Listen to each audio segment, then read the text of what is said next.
on this. We have about 5 weeks left. Many of you have already scheduled your appointment for the post-assessments on the 17th, and keep your calendar clear that night, ladies, because we're going to have a celebration on August 17th after all of our post-assessments. So be sure to keep that day, that evening clear. So tonight I have Stacy with me, and I'm not going to go into any long diatribe to introduce her because she has a story to tell you, and I know that you're all going to be so inspired and encouraged by Stacy, and I'm just going to hand it over to her. And thank you guys for being here on the webinar. And Stacy, thank you so much for being here. It's our honor to have you and have you present and share to our Divalicious team. So Stacy, I'm going to be here for you, and take it away. Thank you, Pamela. Well, I am excited to be here. When Pamela asked me to share my story, I immediately said, sure, absolutely. And then as I started to prepare, I thought, what is my story? So I put together a PowerPoint presentation. And so the purpose of this webinar, to share my journey, the embarrassment and the pride. I was over 300 pounds at one point, and that's the embarrassment. I was so embarrassed after I even lost the weight to even say how much I had ever weighed, because for me it was a failure ever weighing that much. The pride being that I lost over 100 pounds, and I learned to really make myself a priority in my life. I really don't have the secret to weight loss. I'm like everyone else out there, trying to balance family, work, and everything else that life sends our way. Everybody needs to find their own truth, their own path. So join me as I just tell you my story. So to tell my story, again, I was like, what is my story? I felt I really needed to go back in time because really my story is my whole life. So I'll be sharing some of my background, the lifestyle goals and the approach that I took to achieve my goals, and then also my ongoing journey. So to tell you a little bit about myself, I was born in New Jersey in 1964, so that makes me 49 years old. I had a very traditional upbringing. My father worked out of the home. My mother worked inside the home, raising 4 children. My mother, we ate breakfast, lunch, and dinner at home, just a very traditional family. My dad liked his meat and potatoes at night, so we ate breakfast together, lunch together, and then at night it was just a traditional meals. I did live in New Jersey for 35 years. Then I spent a year in Massachusetts, and then I moved to Florida 13 years ago, and I have been here ever since, and I absolutely love it. And I just put a few pictures up of myself. I was never considered an overweight child. I was always tall. But, no one ever called me fat when I was little. But the body image starts early. I really started to develop some self-consciousness about my body in the 3rd grade. I remember every year, at the beginning of the year, Mrs. Mills was the school nurse, and your class would be called to Mrs. Mills' office to get weighed and measured. And Mr. Schenkberger, who was the gym teacher, he would be helping out. So we're stand there single file, and Mr. Schenkberger, you'd get on the scale, and he would yell out your height and your weight. So 3rd grade, Stacy Welters, 5 feet 2 inches tall, 103 pounds. And I put a little graph up there. The average 3rd grader is 3'9" and 57.2 pounds, and I was 5 feet 2, 103 pounds. So when Mr. Schenkberger yelled out my weight, I can remember hearing the comments. So as I was walking back to get my place in line, all I heard was, Stacy Welters weighs 103 pounds. Stacy Welters weighs 103 pounds. No one was saying, wow, Stacy Welters is 5 feet 2 inches tall. She's like a foot taller than the rest of us. It was just focused on my weight. So from that point on, I was just always conscious of how much I weighed in relation to everybody else. And you can see the picture of me. I wasn't skinny, but I certainly wasn't obese at that age. Then, throughout my throughout junior high, high school, college, early adulthood, I was always just battling those pesky 20-plus pounds. So I just put up different pictures. Again, was never considered obese, but just always had, that weight, this few extra 20 to 30 pounds, always battling them. And my approach in life was always, okay, what's the next event? I lived my life focused on what event was coming up. Did I have a party to go to, a wedding, a shower, a reunion, holiday, vacation? Was school going to start? Because I always, again, was battling those pesky 20-plus pounds. And I never wanted to, my goal was to avoid the look. I don't know if anyone knows what I'm talking about. When you go to a party and you haven't seen people in a while and suddenly they're looking at you and they're doing a little judgment. Oh, she looks good. Oh, she gained a few pounds. So I was always focused, okay, what event is coming up? What event is coming up? Because I wanted to lose, those pesky 20 pounds. So throughout my life, what diets did I try? I tried the rice diet, the grapefruit diet, restricted calories, low fat. I tried a blood type diet, low carb, Weight Watchers, Jenny Craig, Nutrisystem. But what did all those diets have in common? They just didn't work for me. I was always looking at it as a short-term goal. Again, wanted to be ready for this event, and then I would go off the diet. So they were designed to make me lose weight, but you can't keep the weight off unless you eat healthy. It has to be an ongoing change that you make in your life. So I had always set these short-term goals, but I never actually even reached those goals. So then what happens? 1990. So that's how I lived my life. 1993, that yo-yoing ended. I got my first desk job.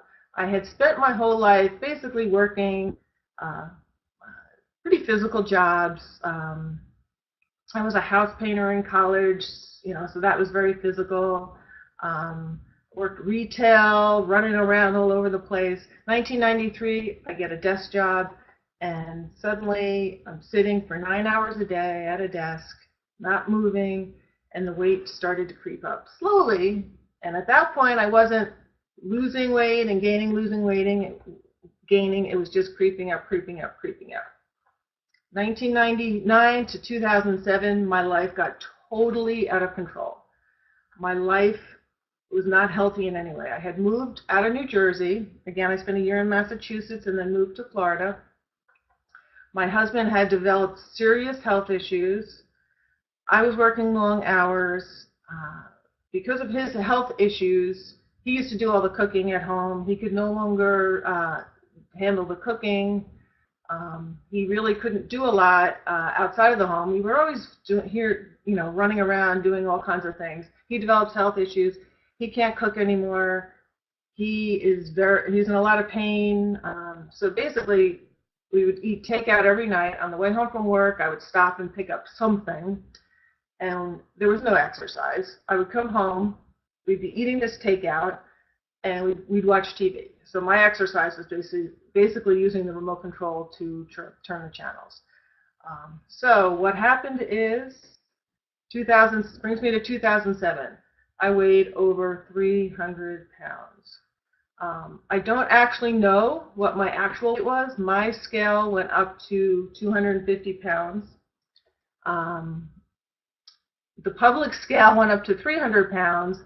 So when I started my weight loss journey, I did want to know what I weighed. So I scampered over to Publix, and when no one was around, because of course I would never get on the scale weighing as much as I did with anyone looking at me, I jump on the scale, and to my shock, because I had not gotten on a scale in years, the scale went all the way to 300 pounds and stopped. So I don't actually know what my highest weight ever was, but it was definitely over 300 pounds. At that time, I was over 300 pounds, but I didn't really have any health issues. Of course, future health concerns were going to be a certainty. I really was in a state of denial. Doctors never told me to lose weight. Family, friends, no one ever really talked about my weight. My mirror did not reflect 300 pounds. When I looked in the mirror, I did not see that 300-pound plus person. I just didn't see it. But the pictures don't lie. So I avoided ever having anyone take my picture, and I did not ever want to look at pictures. If there were pictures of me, So to this day, I don't even have pictures of myself when I was at my heaviest weight because I didn't allow pictures to be taken of me. So when you see this picture up there right now, that isn't even when I was at my heaviest weight. In fact, for this presentation, when I lost all the weight, it was very painful for me to look back at that person I was. So I had even purged and gotten rid of all my fat pictures. So when I was thinking about this presentation, I actually had to reach out to my sister and ask her if she had saved any of my fat pictures, and so she sent me some because I really wanted to move on when I lost the weight and not even think about that part. So, what prompted me to finally take control of my life? Well, in August 2007, my world just totally turned upside down. Something happened in my life that was not within my control, but really turned my life upside down. It was extremely painful, and I knew that over the course of the next year I would have to deal with the repercussions of this event. So it was just a very painful time for me. And I also knew at that time that I couldn't continue on the same path that I had been continuing on. I really had to make a change, but a lifestyle change, a permanent change. I couldn't look at it anymore as these short-term goals. So there's a quote that I love, failure is simply the opportunity to begin again more intelligently. So I decided that I would make a permanent change, but I would be smarter about it than I had in the past. I knew I wanted to lose weight. So when you're thinking about losing weight, the harsh reality is we live in a very toxic food environment. People make a lot of money selling foods that are unhealthy. They want to keep us eating those foods, even though they make us fat and shorten and degrade our lives. Their goal for us, they want us to be docile, compliant, and ignorant, and not really informed and active. In this day and age right now, it's easier to buy candy, soda, fast food, all kinds of garbage than it is to buy healthy foods like fruits. Magazines are just filled with beautiful ads for unhealthy foods, fast food restaurants. Diet and health are discussed frequently, but very few people truly know what they should be doing to improve their health. So even though the information is out there, there is just so much working against us. So when I started this journey, I thought, how am I really going to navigate through all this? How am I going to be smart about it this time? So I started by defining some goals. What did I want for myself? And what I decided, I really wanted to live as informed and healthy a life as possible for the rest of my life. Again, I wanted to make permanent changes that I would sustain for the rest of my life. I wanted a healthy body and mind through diet, exercise, self-actualization. I wanted to feel good again, not just physically, but mentally as well. I really wanted to release myself from the prison of dieting and finding a healthier and more life-affirming relationship with my body and also the food I eat. I really wanted to have a clear vision of the results that I wanted, be laser focused to get there. I was committed. I would be 100% committed to making these changes. I wanted to educate myself on what is healthy eating. Again, I did not know. I had tried all the fad diets and they didn't work. So I really wanted to understand what does healthy eating actually mean. I wanted to challenge my current beliefs because really I did not have a knowledge base at all for what is good nutrition. And I didn't want to be influenced by well-intentioned family, advertisers, medical professionals, government guidelines. I really wanted to figure it all out for myself. So a good diet really is the most powerful weapon that we have against disease and sickness. America spends more per capita on health care than any other society in the world, yet 2/3 of us are overweight and half of Americans have health problems that require taking a drug. I did not want to be part of that statistic anymore. So what I kept telling myself is the past does not equal the future unless you live in the past. My future would be very different than my past. It would be, again, I wanted to make permanent lifestyle changes. So how did I start? Okay, so I had goals and a target in mind, but how did I start? So for me, the path that I chose, I wanted to detox for 3 weeks. Taste buds have a memory of about 3 weeks, so I wanted to keep it very simple. Get rid of all the junk and just try and cleanse my body, and so that it would embrace this new lifestyle that I was going to change to. So I kept it simple. For the first 3 weeks, I ate a very limited menu of all clean foods. When I say clean foods, there were no additives, preservatives, it was just food. Food was food, it didn't have an ingredient list. So I just kept it very simple. I followed a meal plan that was as close to optimal as possible. Again, just very clean, healthy foods. I was, again, 100% committed. I was not going to stray. I gave away all offending foods. Anything that would be a temptation for me, I just got rid of it. I focused on being aware. I'm an emotional eater, so I focused on being aware of the times that I was most vulnerable. And then I committed after 3 weeks, how would I adjust the plan to set myself up for success in the future? And then I also decided I'm going to get off the couch. So I walked every day for those 3 weeks with my dog, Sassy. And it's funny, when I thought about it, we used to walk, and I couldn't run at that point, but we used to walk a mile and then turn around and come back, and that mile was public. So here I am trying to lose weight, and I walk every day. Was walking to the supermarket. But for 3 weeks, that's what we did, and I got my head around what I needed to do in the future. So detox was over, and then what was I going to do next? So I set up some ongoing principles for myself. The human body just doesn't function well on pure fuel. Eating foods that don't have nutrients stimulates cravings for more of them. And again, that's why I wanted to eat clean. I didn't want all that garbage that was in my food. So I wanted to eat real, unprocessed foods that nourish the body and make you feel whole. I also wanted to make sure that I got enough sleep. I was not a good sleeper, and I wanted to make sure that I was getting a good night's sleep every night. Make sure that I stayed hydrated. I wanted to connect with people. I'm very much an introvert. So part of my journey, again, it wasn't just for my body.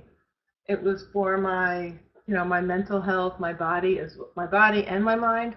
So I wanted to connect with people. So I wanted to try and be less introverted and do things to form a connection with people.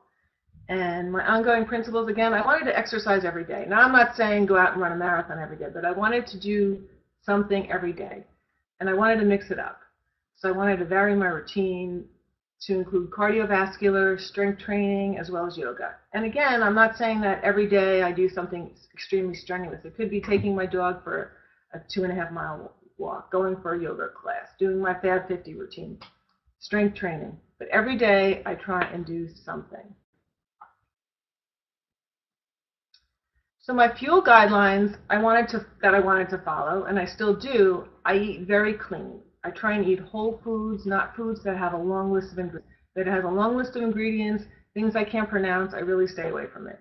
I really try to eat 6 meals a day, and I start with a healthy breakfast. If I don't eat those 6 meals, I get very hungry anyway, so I really try and eat throughout the day. I try and eat a very balanced meal, carbs, proteins, and fats. I drink a lot of water, whole grains only, no white flour products. I have become such a reader of labels on packages. I really want to know what I'm eating and how much of it. It's staggering when I also bought a nutritional, like a scale, and when I started this journey, I was weighing everything, and I still use the scale every day.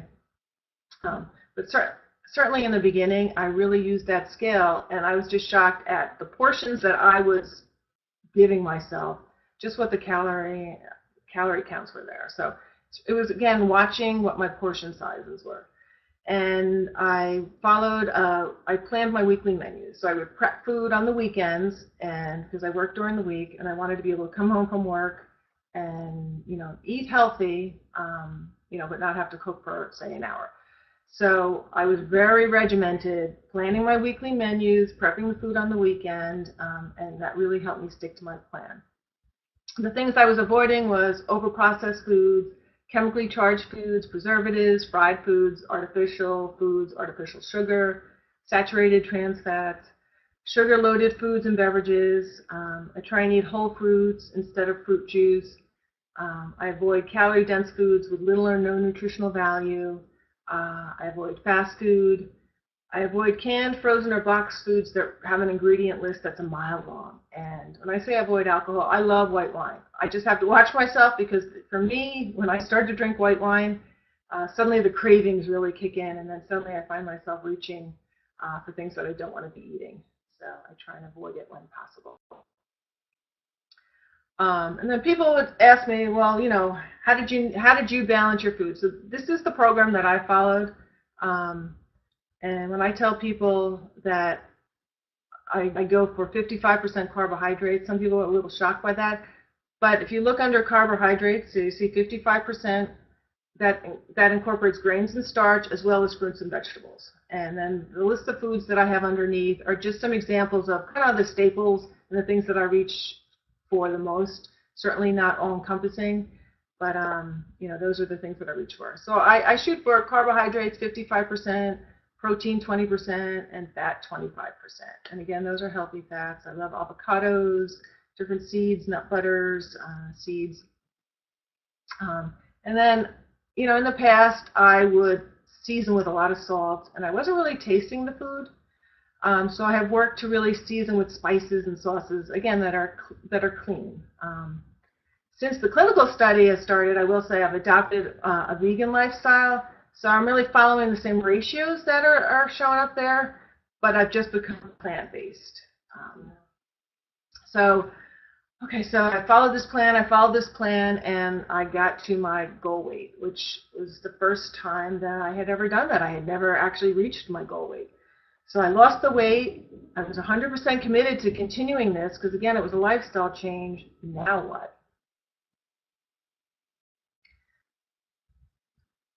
So that brought me to maintenance. And again, I didn't know what that was. I had never reached a point before where I was on any kind of a maintenance plan. So I really didn't know how to. Now, since the journey began, again, I said in August of 2007, traumatic event in my life really prompted this journey to start. So that happened in August 2007. In May of 2008, my husband committed suicide. So that was another very emotional time for me. So really from August 2007 to the time that I was ready for maintenance, my diet, it was so regimented and structured. It was really a comfort for me during this very emotional time in my life. These other events were out of my control. And the diet that I had adopted, again, it was very structured, so it gave me structure and control in an otherwise out of control. I'm one that keeps my emotions inside, so that structure allowed me to kind of press everything in. So I really didn't even know how to jump on that maintenance bandwagon. I was so laser focused, I didn't know how to turn it off. So what ended up happening was I just continued with the same program, and quite honestly, I had lost more weight than I should have. So I had to do soul searching and help with some very good therapists. That's how I actually met Pamela Paul. She helped me through the process to know, how to get on that maintenance, how to get off that downward slide where I didn't know how to start maintaining. I was just that comfort of being on this plan. I needed to move on. So with soul searching and her help, I was able to understand the psychological challenge that had gotten me so heavy in the first place, and what had stopped me, had kept me from stopping the process. So I was able to find peace and acceptance and get to a place that I was very comfortable in. So what are the challenges that I still have? We're surrounded by a toxic food environment. I'm a very emotional eater, so I really have to watch that. When something happens, I just immediately start reaching for something. Eating out, I spend, if I know where I'm going to be going to eat out, I try and review the menu in advance, the nutritionals. And I ask a lot of questions when I go out. I travel, I wouldn't say a lot, but I do travel frequently. That's always a challenge when you're trying to eat healthy, at least for me. Eating at other people's homes can be a challenge, especially now that I've adopted the vegan lifestyle. Not everybody understands what that means, so that can be a challenge, and I don't ever like to be rude when I'm at people's houses. Challenges, the judgment of others. When you don't eat like everybody else eats, sometimes people can be very judgmental, and suddenly they're experts on how you're eating and what's wrong with it. And at times people will assume that healthy eating is depriving yourself, but I will say I enjoy food more now than I ever have because I'm really tasting the food. So what are some tools also? What helps me stay the course? This is the top two pictures on my refrigerator. You can see the picture on the left. See my Fab 50 running calendar and with the X's. So every day that holds me accountable. Stay with the program. Cross off my days. The right is actually what my weekly menu. I still do. I live alone, so it's even practical for me to organize my menu for the week because I don't like to waste food, and since I eat so much fresh food, I really plan out my menu for the week. So that chart on the right-hand side on that picture, that's my menu for the week. Picture on the other side on the top, halt.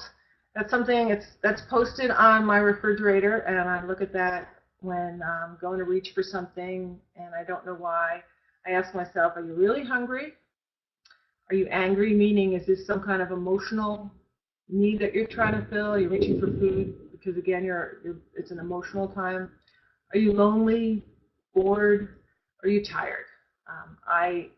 Tired is so true for me. I find that when I'm tired, I suddenly start reaching for food. I guess my body is saying, you need fuel. If you're going to stay, you need to go to bed, but if you're going to stay awake, you need some fuel to keep going. So many times I do find that actually I am just tired and I just need to go to bed. So halt, hungry, angry, lonely, tired, that's something I rely on. And the other picture shows books. I like to read now a lot of just books about nutrition. I just like to get information, and so those are some of the books that I've read. Some with good information and some with not so great information, but I do like to just keep educating myself through this process. So for me, it really wasn't about being better than anyone else. I just always want to be better than I used to do. I want to be better than I used to be.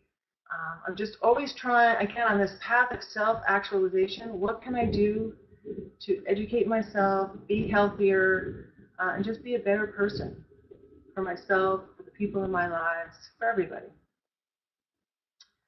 So lessons that I learned as I've gone through this journey: eat to live, don't live to eat, experience life. I used to spend a lot of my time, honestly, living to eat. You can make excuses or you can make changes. The choice is mine. Getting motivated was easy. Staying motivated is the hard part. Motivation really has to come from within. Either you want to become healthier or you don't. Diet, exercise, and personal growth must be a real priority in life. Make changes that work for you. You don't have to be perfect. Little choices that you make can have a huge, huge impact. Whether you want to maintain weight or lose 100 pounds, whether it takes 2 weeks or 10 years, it really doesn't matter. It's your path. Follow your own path. It's not about restricting yourself. It is learning how to play happily in a healthier world. This one hits home for me. Most women put others first while we neglect our own needs and wants. We really aren't inner directed. We are outer directed. Our primary focus is others. So it's no wonder we're stressed, anxious, exhausted, and depressed. I spent a good part of my life being very outer directed, looking at how can I take care of everybody else, and I did not think about myself. So I think we need to do unto others, or do unto yourself as you do unto others. Again, do unto yourself as you do unto others. It is not being selfish. You need to make yourself a priority. So for me, this slide represents my dreams fulfilled, and I joined the Fab 50 pretty much a year ago. Hadn't run over 2.5 miles before I joined the group. Certainly hadn't run in a half marathon. So since that time, I have run in 5 half marathons. So the dreams fulfilled is not that I ran in 5 half marathons. This picture represents for me that my dreams fulfilled. What I wanted to accomplish was to make permanent changes. So, I started this journey in August of 2007, and I have been able to maintain the weight loss. I go up a few pounds and then I go down, but all in all, I've been able to maintain the weight loss. So I was able to achieve that. I feel mentally more healthy. I feel like I'm making myself a priority. I'm happier. So these pictures kind of represent all the things that I wanted to achieve and that I feel that I have. I'm just in a very happy place. And I would say your imagination equals your dreams. If you advance confidently in the direction of your own dreams and you endeavor to live the life which you have imagined, you will meet with success. You have it within yourself to make whatever dreams you want for them to come true. If I can do it, anyone can do it. So I appreciate you listening to my story. And I guess I don't know if anyone has any questions. Looks like, wow, it looks like I already took up the half hour, but if anyone has any questions. So I'm going to join Stacy right now. That is so excellent, and I had the privilege of reading all of the compliments that you guys shared on the chat. Stacy, everyone is just so excited to hear your story, and we thank you so much for sharing it. So guys, if you have some questions for Stacy, I know she gave us some absolutely wonderful information. I know some people were asking for the slide about the percentage of the carbs and the proteins, and so we'll get that to them. We'll definitely get that slide out to you, but go ahead and let's take a few minutes and ask Stacy anything that you want to ask her.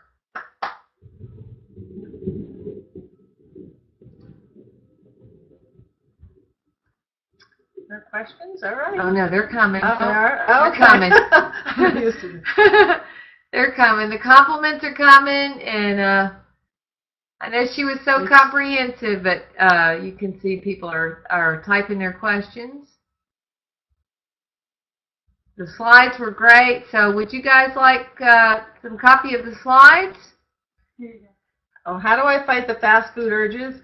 I will say when I went through that detox, some of the cravings went away, but what I find is just I don't crave it anymore.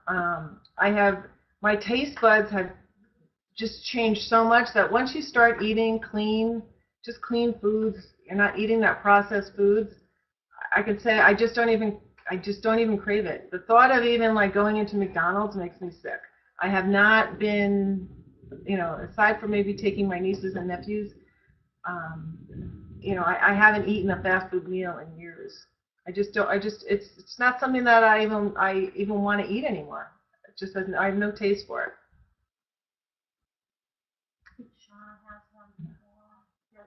Shauna, can you scroll? What is my weekly, monthly weight loss? When I started, I would track I would only weigh myself once a week because I didn't want to get discouraged, and I kind of looked forward to that weekly weigh-in. In the beginning, I was, I was losing more weight, and then it tapered off to, a pound a week. But I thought about this the other day. I really don't even remember how long it took because, again, I was so focused on this will be forever that I really was not, I wasn't focused on a time frame. I will say that I did lose a lot of weight the first year. When I started, I had gone to a business meeting, an annual business meeting, and then exactly 1 year later when I went back, I had lost a lot of weight. I'd say the majority of my weight. Well, not the majority, but a lot of it. And people didn't recognize me. So I would say the first year, it took a year, I lost a lot of weight, and then it tapered off. But I really don't remember how long it took because, again, I was just focused on this is permanent. And if it took me 10 years, it was going to take me 10 years. How do I deal with special occasions? I usually, if I know there's going to be bad food or food that I wouldn't eat, I usually eat beforehand, and then there's always salads or vegetables, so I'll pick at that stuff, and then I will eat when I get home. When I travel, if I'm not flying, if it's somewhere that I'm driving, I pack my own food. If I'm flying, I pack food as well, but it's just different. I have to, if I'm going locally, like I was recently in Orlando, I knew they had a refrigerator in my room, so I was able to like pack an actual cooler and put the food in. So that can be a challenge, because again, I don't enjoy the taste of certain foods anymore. So it's not even that I'm even trying to stay away. My taste buds have changed so much that I just don't even, just the thought of eating some of the food, it just doesn't appeal to me. And, just to add to that, I think that that's one of the messages that we've gotten during this clinical study is that you really have to think about what you're going to be eating. You have to think about what you're going to be eating tomorrow. You have to make sure that you have foods packaged and prepared. Some of our members, Darlene Sheets and someone else just posted some pictures of them packing up their vegetables and nuts and so forth to have with them when you're traveling and on the go, because that really can make the difference between your success or running through a fast food and getting something that's going to sabotage the goals that you set. So that is a big message for us all, is that what's the motto that says if you fail to plan, you plan to fail. So we really have to plan ahead. And it doesn't have to be that challenging. Just, grab some whole foods, like Stacy says, fruits, vegetables, nuts, some cheese sticks, and you're good to go to keep you going without having to sabotage your weight loss goals. Just one question. Okay, go ahead. Are there different types of vegan? And she says this is confusing. Are there different types of vegan? Well, the diet I follow right now is plant-based. So basically I cut out all the animal protein. I used to eat chicken, beef, fish. So I cut that out, and I also don't eat eggs or dairy. And I really just kind of changed since the clinical study started. So this is new for me. And what motivated that for you? What motivated that for me was, quite honestly, I read a couple books and it talked about factory farming and how animals are raised for slaughter, and so that kind of changed my mind. Yeah. But I really am finding that I have a little more energy and I'm feeling great. And I do miss my fish, but I'm really not missing the beef and the chicken and the only thing that's challenging for me with the dairy is I love frozen yogurt. So I'm missing my frozen yogurt. What about protein? How are you complementing your diet with protein through a vegan diet? Oh, plant-based, beans, different soy products. I have a smoothie every day, and I add a protein powder, but it's vegetable protein. Mm-hmm. It's not. It doesn't have a dairy base. So I definitely am getting it with with the plant-based diet. So Susan wants to know, was it difficult for you to put yourself first? Absolutely. I really had to say I am not doing, I'm taking care of everybody else. I'm taking care of my husband, and I'm not even thinking about myself. But I'm really not doing anyone any good, because if I can't take care of myself, how can I really take care of somebody else? I used to think it was selfish, and it's really not. So you pretty much had to change your mindset about that in order to be able to take care of you and do that without guilt and. Yeah, and I think a lot of most women feel that way, that we're taking care of. Whether it's children or in-laws or spouses, we have a tendency to put other people first. Okay, ladies. So we hope that you've all been inspired by hearing Stacy, and thank you so much for being on the call. And we are so fortunate to have Stacy not only as a Fab 50 teammate, but she's now a squad captain in St. Pete, and she she really took off. And if you haven't read the article that was written about her in was it the Tampa Tribune? We have an article on our website that features Stacy and her story when she crossed the finish line at the women's half marathon. And she's truly an inspiration to us all. And of course, you can see from the picture she's gone on to run several half marathons. And Stacy, just for the record, you were never running half marathons before, and then you came and ran a half marathon for us. And I think one of the mysteries is that many women come and run a half marathon with us, and then they come back and run another half marathon. And, you know, running 13.1 miles is not an easy thing to do. So what in your mind brings you back to do it again and again and again? Well, the first time was, I felt such a sense of accomplishment. I didn't think I could ever do it. And quite honestly, without the Fab 50 group, I wouldn't have been able to do it. But I felt such a sense of accomplishment, and I felt so good after I ran it. And so I wanted to do it again. And then the Disney one seemed like a lot of fun. And then, you know, some of them I just happened to like the bling. So I just want to keep challenging myself. I don't have time goals in mind. You know, I feel so good and strong, and I feel such a sense of accomplishment whenever I run one. So I love that feeling. Yes, and we are all about the bling. So thank you, Carolyn. And if you haven't seen the bling from the Women's Half Marathon that we are going to be wearing around our neck come November 24th, be sure and go to our Facebook and check it out, because we've got some serious bling to look forward to, and we love that. So ladies, we're going to sign off, and we thank you so much for attending. Thank you for all your comments. Thank you for being a part, and be on the lookout for our next webinar event, and we look forward to seeing you for our training run this Saturday. Good night, everyone. Good night, everyone. Thank you.